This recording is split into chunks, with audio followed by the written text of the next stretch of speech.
I'm sitting on the aisle in the back of an El Al flight to Tel Aviv.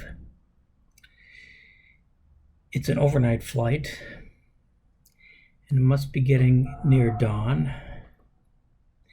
And all of a sudden, I wake up to this chanting. And I look up out of my fog of sleep, and here are these standing, black-clad figures davening back and forth. It was a minyan in the back of the plane, with the prayers greeting the dawn.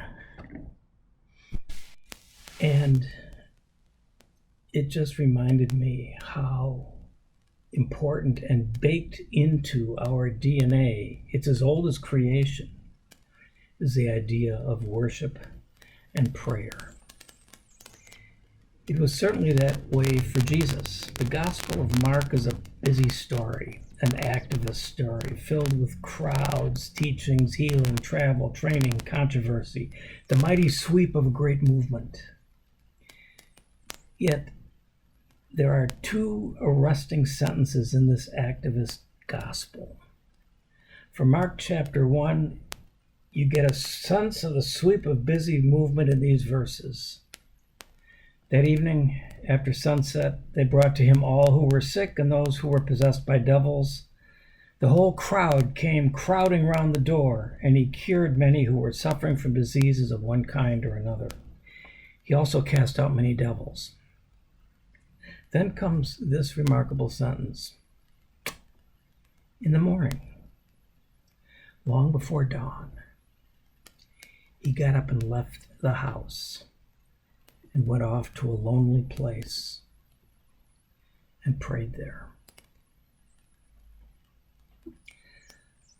The Mark Gospel continues from there.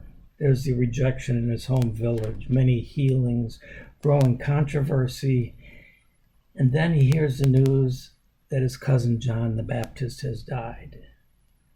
Those disciples he sent out 2 by 2 have just come back to report into him. So he's grieving John's death. The disciples are there.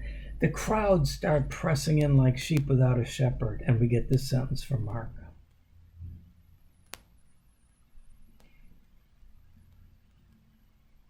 Then he said to them, "Come away to a deserted place, all by yourselves, and rest a while." It seems like for Jesus to pray, to worship, is to live. I want to talk about worship today because it is so central to our life together. We're announcing this week that the church council passed a resolution that beginning September 10th, Rally Day 2023, we will offer 2 distinctive services on Sunday mornings, with communion at both. Here's what the schedule will be.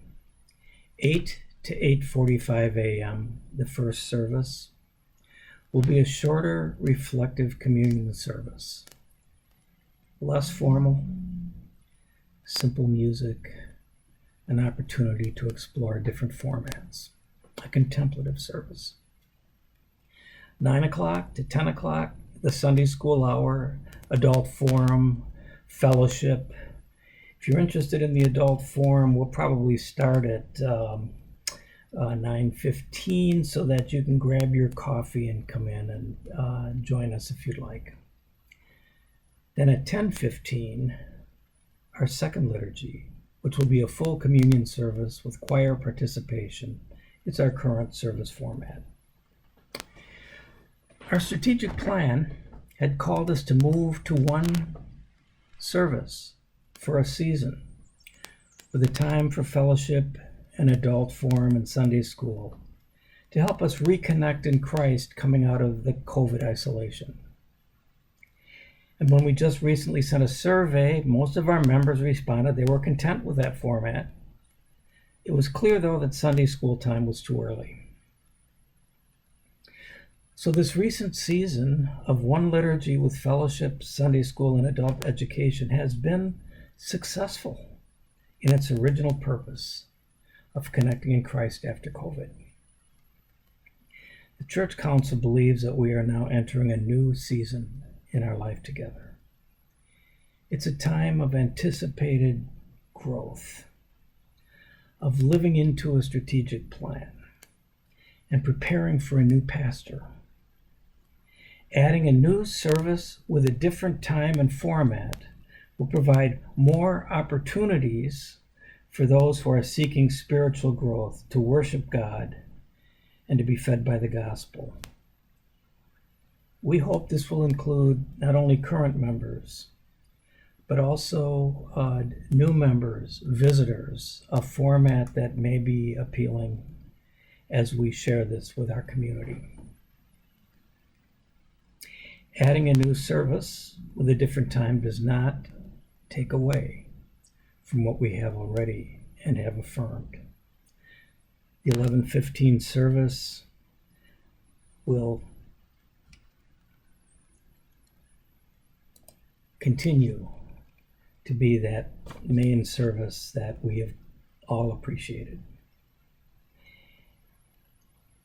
When churches grow, the rule of thumb is you never take away something that is meaningful or successful. You always add.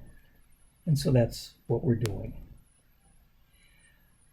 I hope that this re-emphasis on different opportunities to worship, with a clear focus between the services on growing in Christ, in the Word, in fellowship, in Sunday school and adult forum, will be a blessing to all of us. I end again with these words from Jesus. In the morning, long before dawn, he got up and left the house and went off to a lonely place and prayed there. He said to them, "Come away to a deserted place all by yourselves and rest a while."